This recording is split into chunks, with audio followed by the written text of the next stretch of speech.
بسم اللہ الرحمن الرحیم۔ السلام علیکم۔ سیرت النبوی صلی اللہ علیہ وآلہ وسلم کے سلسلے کی نئی ویڈیو کے ساتھ حاضر ہیں۔ جنگ احد میں حضور صلی اللہ علیہ وآلہ وسلم کے چہرہ مبارک پر کچھ زخم آ گئے تھے۔ جنگ احد میں کفار نے یہ مشہور کر دیا کہ حضور صلی اللہ علیہ وآلہ وسلم شہید کر دیے گئے ہیں، لیکن سب سے پہلے ابو عبیدہ بن جراح پہلے وہ شخص ہیں جنہوں نے آپ صلی اللہ علیہ وآلہ وسلم کو زندہ سلامت دیکھا اور پکارے، اے مسلمانوں، تمہیں خوشخبری ہو، رسول صلی اللہ علیہ وآلہ وسلم تو یہ موجود ہیں۔ جب مسلمانوں نے حضور صلی اللہ علیہ وآلہ وسلم کو زندہ سلامت دیکھا تو پروانوں کی طرح آپ صلی اللہ علیہ وآلہ وسلم کے ارد گرد جمع ہو گئے۔ آپ صلی اللہ علیہ وآلہ وسلم ان سب کے ساتھ ایک گھاٹی کی طرف روانہ ہوئے۔ اس وقت آپ صلی اللہ علیہ وآلہ وسلم کے ساتھ حضرت ابوبکر صدیق، حضرت عمر فاروق، حضرت علی، حضرت زبیر، حضرت حارث بن سہمہ رضی اللہ تعالیٰ عنہ تھے۔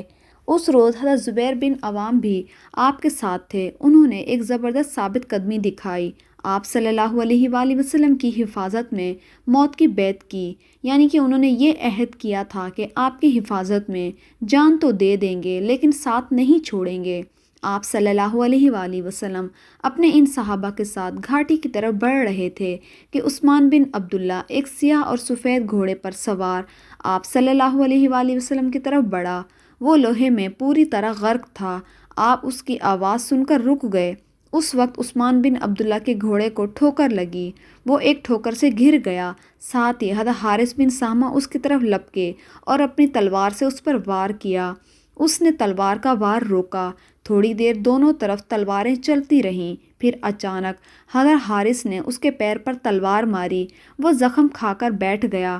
حضرت حارث نے ایک بھرپور وار کر کے اس کا خاتمہ کر دیا۔ اس پر حضور صلی اللہ علیہ وآلہ وسلم نے فرمایا، اللہ کا شکر ہے جس نے اسے ہلاک کر دیا۔ اس وقت عبداللہ بن جابر عامری نے حضرت حارث پر حملہ کیا اور اس کی تلوار حضرت حارث کے کندھے پر لگی، کندھا زخمی ہو گیا۔ ان لمحات میں حضرت ابو دجانہ نے عبداللہ بن جابر پر حملہ کر دیا اور اپنی تلوار سے اسے ذبح کر ڈالا۔ مسلمان حضرت حارث کو اٹھا کر لے گئے تاکہ ان کی مرہم پٹی کی جا سکے۔ پھر حضور صلی اللہ علیہ وآلہ وسلم نے اس چٹان کے اوپر جانے کا ارادہ فرمایا جو گھاٹی کے اندر ابھری ہوئی تھی، لیکن زخموں سے خون نکلنے کی وجہ سے اور زرہوں کے بوجھ کی وجہ سے آپ صلی اللہ علیہ وآلہ وسلم چڑھ نہ سکے۔ یہ دیکھ کر حضرت طلحہ آپ صلی اللہ علیہ وآلہ وسلم کے سامنے بیٹھ گئے اور آپ صلی اللہ علیہ وآلہ وسلم کو کاندھوں پر بٹھا کر چٹان کے اوپر لے گئے۔ اس وقت آپ صلی اللہ علیہ وآلہ وسلم نے فرمایا، طلحہ کے اس نیک عمل کی وجہ سے ان پر جنت واجب ہو گئی۔ ان کی ایک ٹانگ میں لنگڑاہٹ تھی۔ جب یہ حضور صلی اللہ علیہ وآلہ وسلم کو کندھوں پر اٹھا کر چلے تو چال میں لنگڑاہٹ تھی۔ اب ان کی کوشش یہ تھی کہ ان کی لنگڑاہٹ نہ ہو تاکہ حضور صلی اللہ علیہ وآلہ وسلم کو تکلیف نہ پہنچے۔ آپ صلی اللہ علیہ وآلہ وسلم کو کندھوں پر اٹھا کر چلنے کی برکت سے ان کی لنگڑاہٹ دور ہو گئی۔ اس وقت تک جنگ کی یہ خبریں مدینہ منورہ میں بھی پہنچ چکی تھیں، لہٰذا وہاں سے عورتیں میدان احد کی طرف چل پڑیں۔ ان میں سے حضرت فاطمہ بھی تھیں۔ انہوں نے آپ صلی اللہ علیہ وآلہ وسلم کو زخمی دیکھا تو بے اختیار آپ سے لپٹ گئیں۔ پھر انہوں نے آپ صلی اللہ علیہ وآلہ وسلم کے زخموں کو دھویا۔ حضرت علی پانی ڈالنے لگے لیکن زخموں سے خون اور زیادہ بہنے لگا۔ تب حضرت فاطمہ نے اپنی چادر کا ایک ٹکڑا پھاڑا اور اس کو جلایا۔ جب وہ جل کر راکھ ہو گیا تو وہ راکھ انہوں نے آپ صلی اللہ علیہ وآلہ وسلم کے زخموں میں بھر دی۔ اس طرح آپ صلی اللہ علیہ وآلہ وسلم کے زخموں سے خون بہنے کا سلسلہ رک گیا۔ حضور صلی اللہ علیہ وآلہ وسلم جب اس چٹان پر پہنچے تو دشمن کی ایک جماعت پہاڑ کے اوپر پہنچ گئی۔ اس جماعت میں خالد بن ولید بھی تھے۔ حضور صلی اللہ علیہ وآلہ وسلم نے دشمنوں کو دیکھ کر فرمایا، اے اللہ، ہماری طاقت اور قوت صرف تیری ہی ذات ہے۔ اس وقت حضرت عمر نے مہاجرین کی ایک جماعت کے ساتھ ان لوگوں کا مقابلہ کیا اور انہیں پیچھے دھکیل کر پہاڑ سے نیچے اترنے پر مجبور کر دیا۔ اس کے بعد آپ صلی اللہ علیہ وآلہ وسلم نے ظہر کی نماز ادا کی۔ کمزوری کی وجہ سے یہ نماز بیٹھ کر ادا فرمائی۔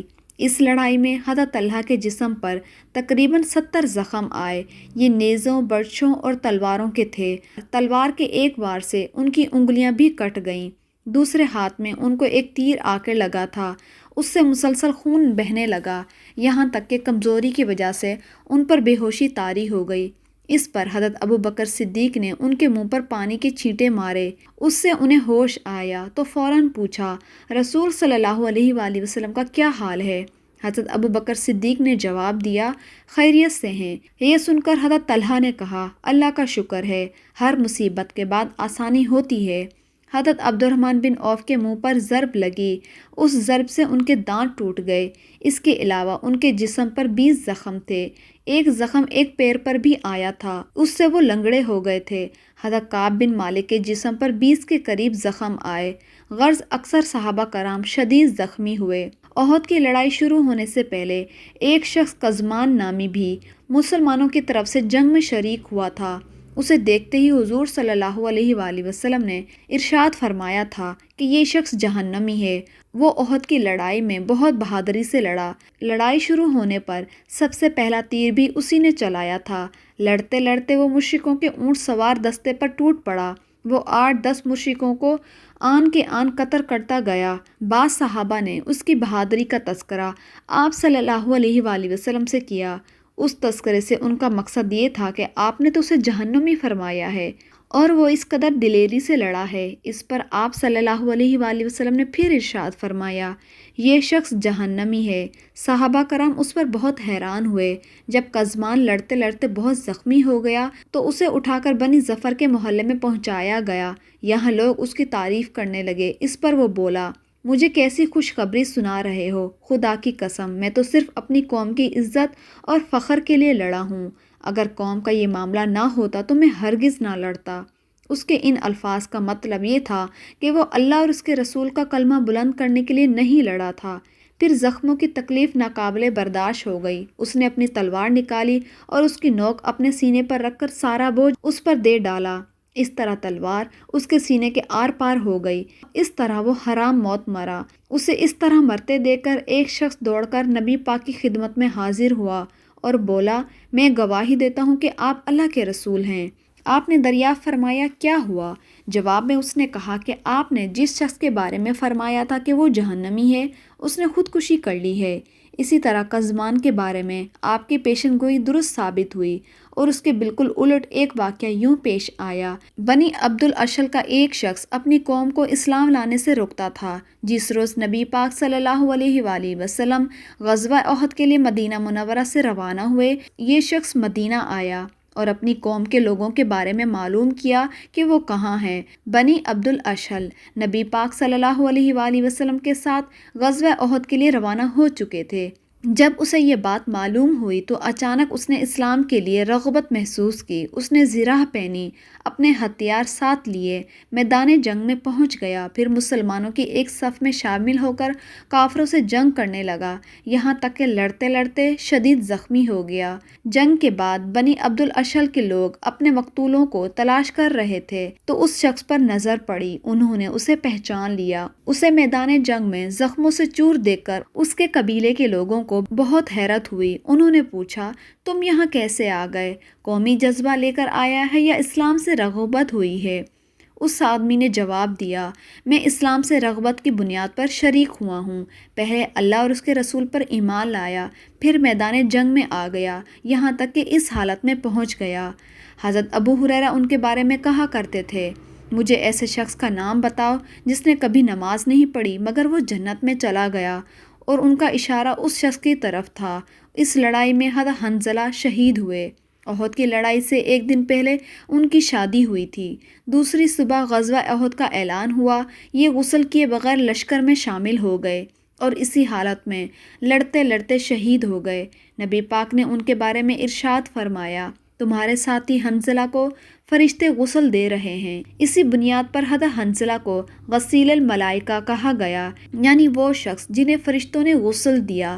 غزوہ احد میں جنگ کے دوران ایک مشرک ابن عوف جنگجو اپنی صفوں سے نکل کر آگے آیا اور مقابلے کے لیے للکارا۔ ایک صحابی آگے بڑھے، ابن عویف پر تلوار کا وار کیا، ساتھ ہی انہوں نے کہا، لے میرا وار سنبھال، میں ایک فارسی غلام ہوں۔ ابن عویف کی زرہ کندھے پر سے کٹ گئی، تلوار اس کے کندھے کو کاٹ گئی۔ نبی پاک صلی اللہ علیہ وآلہ وسلم نے ان کا یہ جملہ سنا تو فرمایا، تم نے یہ کیوں نہیں کہا کہ لے میرا وار سنبھال، میں ایک انصاری غلام ہوں۔ اب ابن عویف کا بھائی آگے بڑھا، ان صحابی نے اس پر وار کیا اور ان کی گردن اڑا دی۔ اس مرتبہ انہوں نے وار کرتے ہوئے کہا، لو میرا وار سنبھالو، میں ایک انصاری غلام ہوں۔ اس پر حضور صلی اللہ علیہ وآلہ وسلم مسکرائے اور فرمائے، تم نے خوب کہا۔